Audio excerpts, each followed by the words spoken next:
Welcome to Unfuck Your Brain. I'm your host, Cara Loewentheil, Master Certified Coach and founder of the School of New Feminist Thought. I'm here to help you turn down your anxiety, turn up your confidence, and create a life on your own terms, one that you're truly excited to live. Let's go. Hello, my friends. We are here today with one of my other good friends, in addition to all of you, Bea Albina. Oh my God, I just forgot how to say your last name, Albina. It's only been like 15 years we've known each other, so that makes sense. Listen, we'll just leave this all in, Pavel. It's fine. Hi, Pavel. Love you. Pavel's our podcast editor. So Bea was on the podcast previously in 2021, and we talked about how codependency affects our nervous system and can impair our brain's ability to function the way we want. Such a good episode and really her area of expertise. So we're going to link that in the show notes. If you didn't hear that episode originally, go back, listen to it. But today we are talking about the next evolution of her work because you have a new book coming out. Or actually, it's out. You have a new book that came out 2 days ago. It came out. Yeah. Very exciting. Called End Emotional Outsourcing, How to Overcome Your Codependent, Perfectionist, People-Pleasing Habits. So can you give us your spiel? Like, tell us how you came to, I did so many of these interviews, like how you came to write this book. Tell us a little bit about your book. Okay, fine. This is so fun. Also, just quick side note, because I've been doing all of these with strangers and I love you so much. And it's just so nice to like be talking to you about it. So now it also feels like fun and silly, which is really nice because I've been having to be a grown up. And that's not your fave. Listen. Bea giving an interview where she's not doing any funny voices seems like impossible to imagine. I think it is. When my wife and I gave our speech at your wedding, I think we used like 4 different accents in like 3 minutes, right? And they all came from you. Facts. Yeah. Billy was not really involved in any of that. No, poor sweet thing. I mean, she does what she can to keep up, but Leo's, you know? All right. Tell us about your book before the people listening to this are like, what is happening? Okay, right. I wrote a book.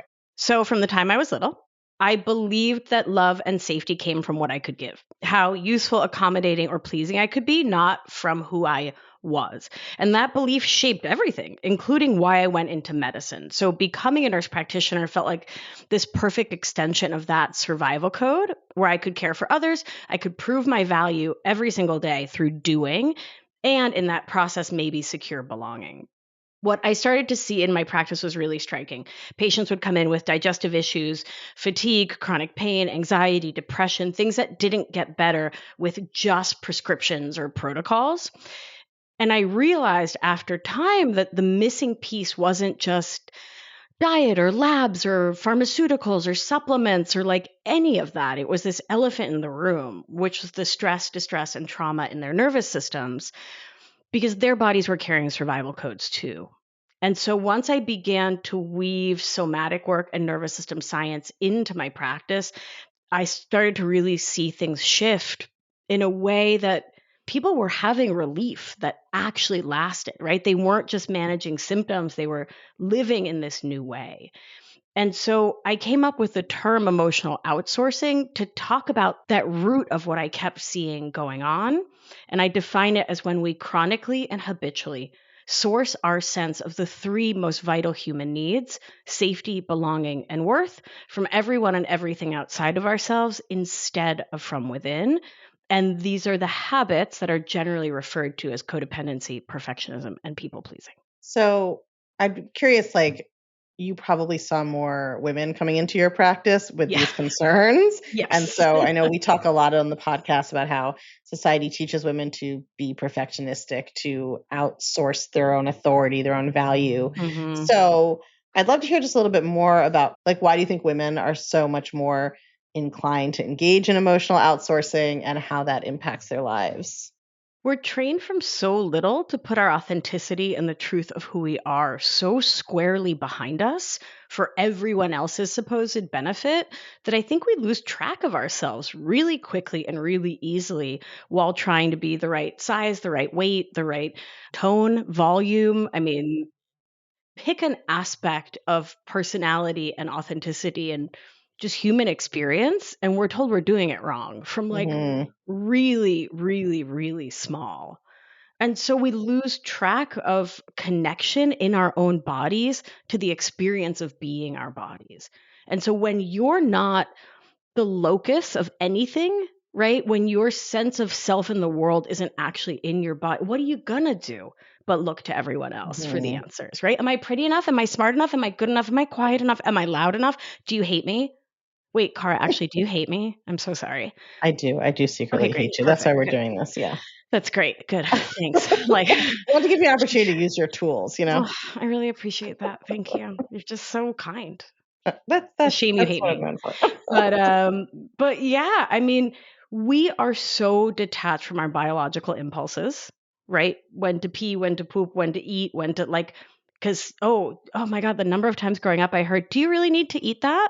Mm, And I'm like, "I'm 6 and it's an Oreo, and I just had swim practice for an hour and a half." Yes, but what would I do? I'd put the Oreo down, yeah. right? There's this shame that's so imposed on women's bodies that hiding from your own body makes freaking sense, right? Mhm. Why do you want to be in that thing that nobody likes? Yeah, I mean, I think we talk a lot on the podcast about how women get like alienated from their own body and their own Yes. selves by society, and Mhm. then they don't even.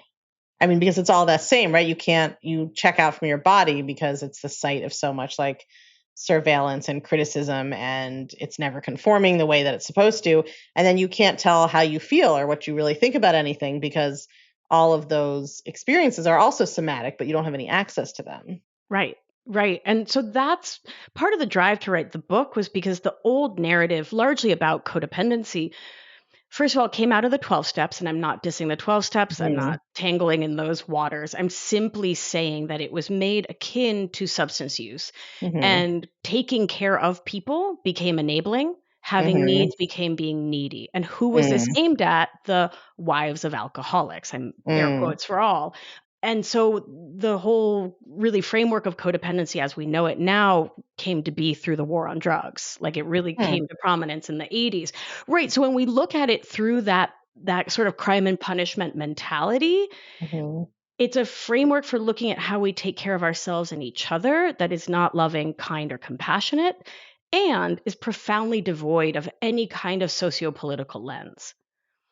Right? So the book really takes a look at how the impact of systems of oppression, of the patriarchy, white settler colonialism, and late stage capitalism on our very concept of self.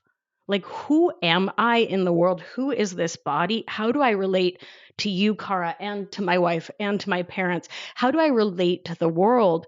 Is, of course, impacted in every way by those systems. And those systems benefit when we, as human socialized as women, act in these emotionally outsourcing ways because we're real easy to control. Can you talk more about, I think that's so the idea, the codependency and the war on drugs, that was like a brief connection. And then can you talk a little bit more about the root of the theory of codependency in AA and that, like, can you just expand on that? Because I feel like a lot of women do identify as codependent.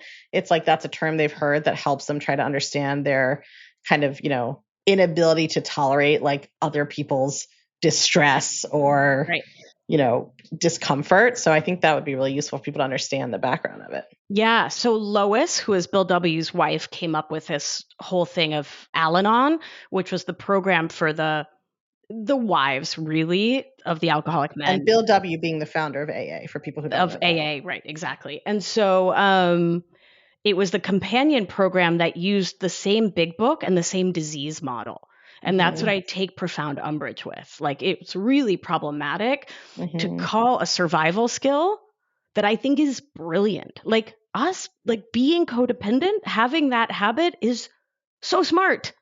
Like, think about a 6-year-old being like, listen, these people don't love me for me. So what am I going to do? I'm going to take my core self. I'm going to hide her in the back of a cave, and I'm going to show up and do the tap dance that they want me to do. So they'll love me and they'll feed me and they'll praise me. Mhm. Genius kiddo.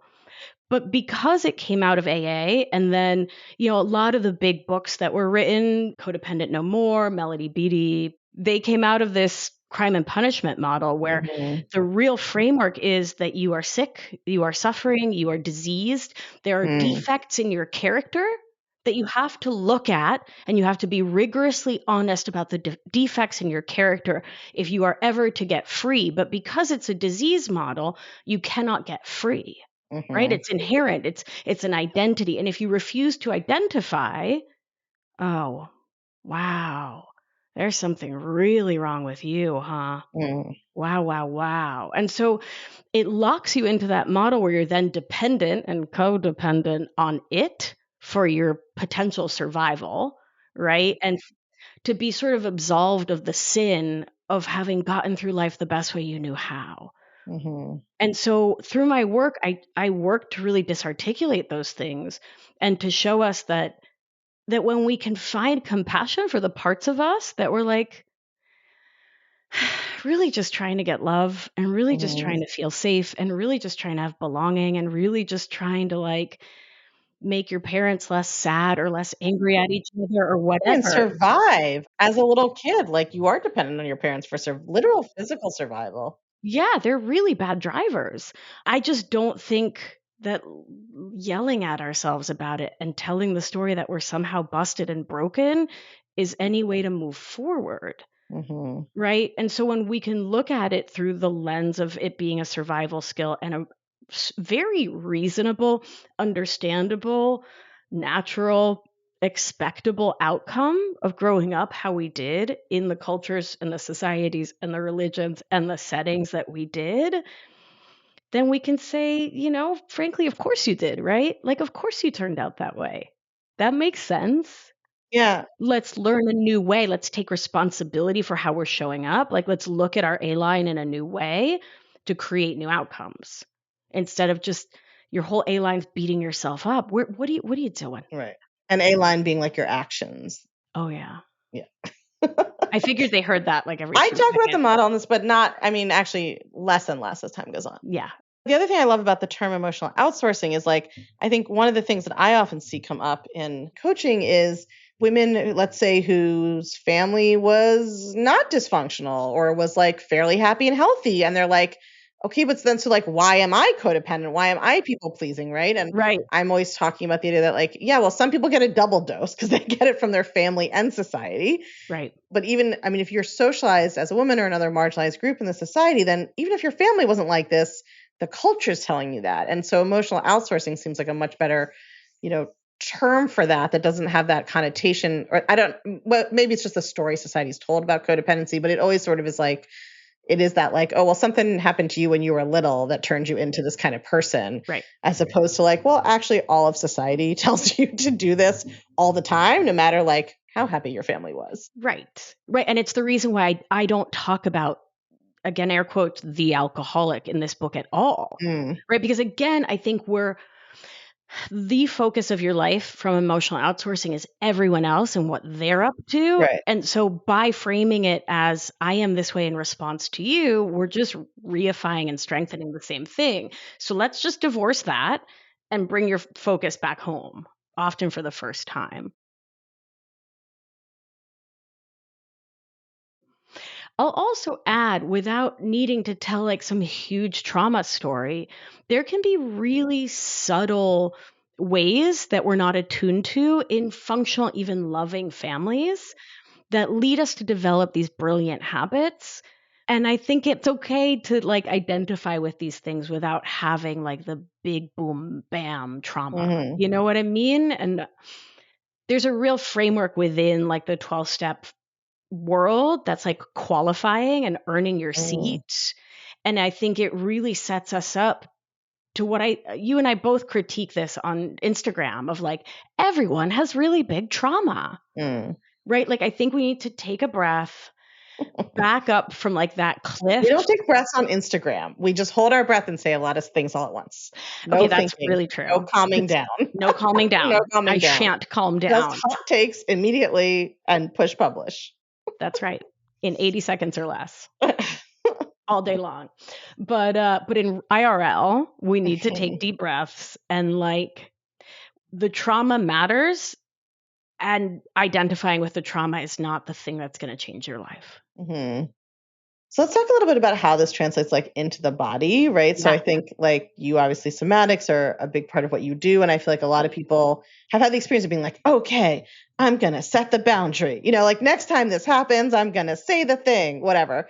And then of course, like actually what happens is total freeze, total shutdown, total freak out, whatever. Right. Talk a little bit about how the concept and what you teach in the book in terms of ending emotional outsourcing can help people actually like build the capacity to do those things as opposed to the just like, I declare I'm going to be different next time and then nothing happens. And nothing happens. So the nothing happens because procedural memory. So our brains learn how to do a thing and then run on heuristics, run on shortcuts. Like, have you ever, well, we don't drive because New Yorkers, but No, I like, use that example all the time. You drive someplace without thinking about it, or you drive to your old house when you're like not thinking about it. exactly. Yeah, it's exactly that. That or like riding a bike is procedural memory. And Mhm. so in our brains, someone makes you say something and someone's face like crinkles up, like maybe they're grumpy, and the procedural memory jumps to freezing or jumps to defending yourself or jumps to some old skill from childhood that your body and your mind still think are going to save the day. And so we need to actually change the way that information loops between mind and body to actually change the behavior. So that's what you teach in the book, I presume. And buy the book to find out more. Yes, that's the one thing you'll learn over like 300 pages. You're welcome. That would be a big thing to learn. I think that would be worth 300 pages if that's what a book could teach you. Why, thank you. I really appreciate that. Yeah, it is a big thing to learn, right? That it really is written into the body in these complex ways that deserve so much of our attention that are not, and this is the part that's really challenging. It's not necessarily about doing things, Mhm. it's about being with yourself. Can you give people like a little idea of how to do that? Because I think like that's one of those things that people are like, yeah, that sounds great, but I've literally never done that in my whole life. So That's cool. I gotta go. I'm busy. Or what I love to say, oh, I'm sorry, I cut my foot earlier. My shoe's filling up with blood, which is, of course, a Romeo and I Michelle's high see. school reunion reference. No, I lost you on that one. Cool. What do? We start with, so I think baby steps are way too big. And I think it is too ambitious and sets us up for failure to take a baby step. So I think we need to take newborn kitten steps, Hmm. like the Okay. tiniest, teeny tiniest, wee little steps.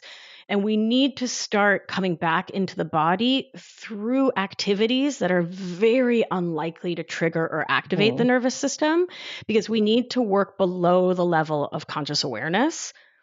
Meaning, if you're going to set a boundary for a first time, don't start with your Mhm. boomer mom. Like, what are you doing? Don't do that. That's a bad idea. So, the way to begin to come back to the body is step one. And if this is all you learn, is Mhm. orienting. So, orienting the nervous system is we all do it by default all the time, but when we get into a stress or an activation, we forget to. So, it's literally just looking around the room you're in and taking in your environ and letting that settle into your body as a signal that there are no lions here. So, for folks, when you try to tune into your body and you start to get anxious, I recommend out loud, if you can, there are no lions here, there are no lions here, there are no lions here, as you look Mhm. around the environment. If that feels too big and too stressful to orient to the whole space, just look at your palm and just look at the beautiful little lines, all the ways it moves. So, when we get activated in the nervous system, we can go into a kind of tunnel vision. But when we go into overwhelm, we can, like, looking at the broad expanse of the world can be in and of itself too activating for the Mhm. nervous system. So choose your own adventure here, go big or go small, but focus.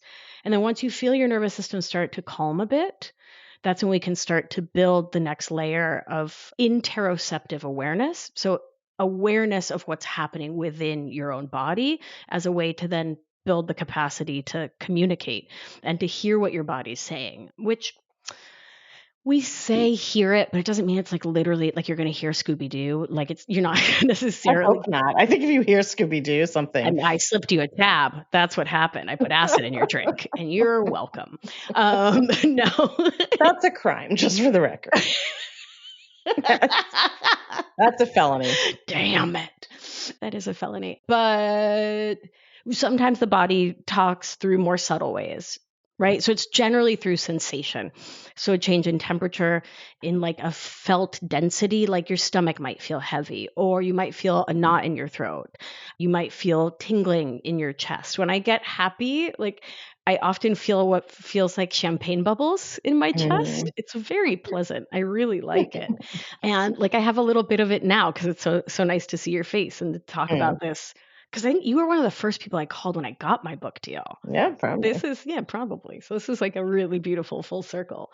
But anyway, so taking these small moments to start to ask the body what it wants. And I start there for women in the patriarchy because it's the main question that's been taken away from us. Mhm. What do you want? What is your actual desire? What is your actual preference? Do you want the Oreo instead of do you need to eat that? Right? Mhm. Like what fills your actual cup, but not in relationship to your marriage or your kids or your job or Mhm. your anything, but you as a mammal, what do you want and need? And so an easy place to start is your morning beverage. I think most of us, I know you reach for your iced coffee. I'm Argentine, I reach for mate, but we don't think because it's habitual. So pausing, orienting, feeling your feet on the ground, taking a breath to come into presence in your body. And you can do this with kids and family running around because it takes about 4 seconds. Body, what do you want? And feeling in for the answer. And I know it feels like so banal and like BS and like who cares, but that's where we want to start very much on purpose. Like as a person with very high level somatic training, we start at the dumbest thing. Yeah, and I think being okay, like you may not get an answer the first time. The signals may be confusing. That's okay. Right. Yes. And there's like this whole, we always want to think our way to what we want or whatever, but then you're up in I was just coaching someone in my mastermind the other day about how she'd like had told herself she wanted to have more adventures and have more downtime. So then she like had a lovely adventure. And then her brain was like, that was the wrong adventure. And you did it for like Oh, 10% too long. Right. It's like that is always whenever we're trying to operate from that brain level of yeah. like, I'm going to cognitively decide on the Right. adventure of what that I want to do, Mhm. we're going to be lacking that experience. Yeah. And in those moments, we can come back to the body. Yeah. Like we can tell brain, think what I say is, no, thank you. And I come into the felt sensation of the Hmm. body.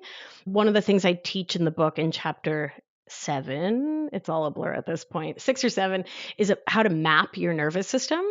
So you can Hmm. start to understand what your signals of moving towards sympathetic activation, that fight or flight, or Hmm. moving towards that dorsal overwhelm checkout are, so that you have like a really easy roadmap to your own self Hmm. that can help you to check in before an interview, before asking for I don't know, a raise at work, right? Like going on a date. You can check in with your body and start to know what state you're in and where you're headed so you know Hmm. how you can intervene on your own behalf. Yeah, I love that because so much of it's like everybody's body reacts to things differently and you experience those things differently. So that's such a great practice. Yeah. And I do recommend doing it yearly, especially after 40.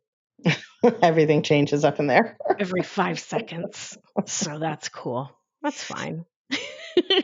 Is there anything else that you think people should really know about what you teach in the book or what they'll learn that we haven't kind of hit on? I think we did a pretty darn good job, I must say, right? Like redefining the term, understanding that compassion is really the route forward, and that the Mm-hmm. old framework is such a meanie pants way of talking to ourselves and thinking about ourselves. I think the importance of community in all of this Mm-hmm. is truly vital. And that's one thing the 12 steps do beautifully, right? Mm. Like as a global thing, folks in those programs have each other's back hard. Mhm. And I think that's gorgeous. I mean, if we're to learn from them, I think that's what we should take. And I know your programs are community based, my programs are community based. What we have to understand about emotional outsourcing is that we were hurt in relationship. Mhm. And so we need to be in relationship to heal. And doing one on one work is vital. It's important to get us to the next level. And really, we then need to come back to community to see that we're not the only one. This is way more common than most of us think, that there are really brilliant people living expansive, beautiful lives who also have these kinds of thoughts and experiences in the world. And that when we get together, we can have each other's back so we can all grow. Yeah. I sometimes think there's like it's like a false dichotomy born on Instagram or something of like, it's like self healing is in community, not individually, or vice versa. And I'm like, it's the same thing. Like, if you are in your house alone, working on your self coaching, what are you thinking about? Interactions you had with other people. Totally. Like, are you gonna, it's all the same thing. So you're gonna, like, you can't, nobody lives in isolation anyway. And all of the work that we're doing is to enable us to show up differently in the interactive world we all live in. Right. So, like, yeah, you're not a brain in the jar. Like, you have to do this work in community. And even if you did a bunch of work on your own somehow, the minute you show up in community, you're going to get triggered again and have to work on it. So, like, Totally. but I think it's so important because there is that perfectionistic impulse of like, I'm just going to like solve this all on my own. And then I'm going to relaunch myself perfect and ready to go. And like, that's not a thing. Yeah, and then no one will have any problems with me and no one will Right. criticize me and everyone will know that I'm finally worthy of love and care. Right. And I think that folks like myself being so verbal about community being the focus comes from how siloed and individualistic healing culture has become, like co-opted healing Yeah. culture has become in this sort of whitewashed Instagram, like self-healers kind of framework, Mhm. which is really about you healing you, but it's us that heals us. Yeah. And so that's why I differentiate so hard. I mean, you need both because if you're Yeah, not totally. doing work on your own mind yourself, I mean, plenty of people are in a lot of relationships and are rampaging around like Right. Right, with right, no right. skills. Yeah, and I think one-on-one needs to exist because I mean chapter 4 is all about the shame we carry, Right. right? And how intensely shame coded all of this is. It's like this thick layer of shame on it. And so, in order to be able to talk about it in community with others, sometimes we need to have that sort of like one on one bubble of someone loving just us and no one else knows about it until we've done enough work to be able to say to a group, here's my shame. You know Mhm. what I mean? And so it definitely cuts both ways and both are important. Yeah. Yeah. So, your book is out. Everybody can get the book everywhere they want to get it now. Wow. It's wild. Wild, right? It's such a wild thing. Yeah. Someday I'll do a tell-all podcast about the experience of Uh-huh. I might publishing a join you book. on that. That's yeah, So that'll be a everybody good one. should go buy the book. Where else can people find you? You can find me at beatricealbina.com. It's Beatrice with a Z. My podcast is called Feminist Wellness. I lead a 6-month coaching program using all of these tools called Anchored, and I have a whole suite of other courses in the Somatic Studio. They're all available on my website. Perfect. All right, y'all, go check it out. Pop quiz. Did you know that the Take Back Your Brain audiobook, narrated by yours truly, myself, is out now? If you love this podcast, the audiobook is the best way for you to enjoy this New York Times and USA Today bestseller. You can still get the hardcover anywhere books are sold. You can still get the ebook, but if you're like me, you love audiobooks just as much or more because they're easier to enjoy on the go or while you're multitasking. And if you already have the hardcover and you have been feeling like you just want to try to absorb everything in it even better, add the audiobook, listen to the audiobook as well. It will operate on your brain in a whole different way. Go grab it on Audible or wherever else you get your audiobooks, and you have my dulcet tones in your ears teaching you how to understand your brain. It's a win-win.